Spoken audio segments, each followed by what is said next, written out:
Value at risk VAR एक मौलिक सांख्यिकीय पैमाना है जिसका उपयोग शेयर बाजार में बाजार जोखिम को मापने के लिए बड़े पैमाने पर किया जाता है।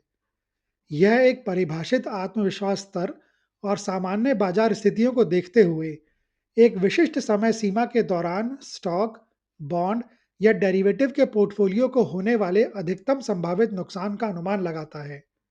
उदाहरण के लिए, पोर्टफोलियो का दैनिक 99% वीएआर 50,000 रुपये है। इस कथन का अर्थ है कि अगले कारोबारी दिन में पोर्टफोलियो को 50,000 रुपये से अधिक का नुकसान होने की संभावना केवल 1% है।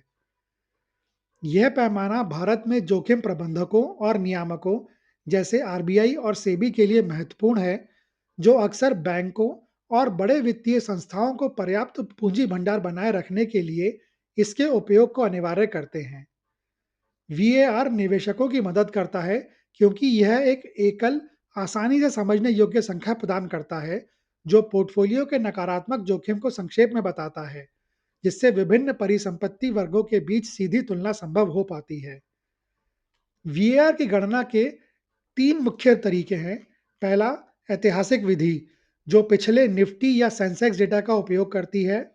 दूसरा, प्रसारण सहप्रसारण विधि यानी वेरिएंस कोवेरिएंस मेथड, जो मानती है कि रिटर्न सामान्य रूप से वितरित हैं। और तीसरा, मोंटे कार्लो सिमुलेशन, जो डेरिवेटिव जैसे गैर रेखीय परिसंपत्तियों वाले जटिल पोर्टफोलियो के लिए बहुत लोकप्रिय है। भले ही वीएआर निवेशक फर्मों के भीतर जोखिम सीमा निर्धारित करने और पूंजी आवंटित करने के लिए एक आवश्यक उपकरण है, इसकी भी कुछ सीमाएं हैं। यह अत्यधिक ब्लैक स्वान घटनाएं, जिन्हें टेल रिस्क के नाम से जाना जाता है, में होने वाले नुकसान को नहीं मापता और विभिन्न गणना पद्धतियों में काफी भिन्न परिणाम मिल सकते हैं, जिसके लिए निवेशक द्वारा सावधानीपूर्वक व्याख्या की आवश्यकता होती है।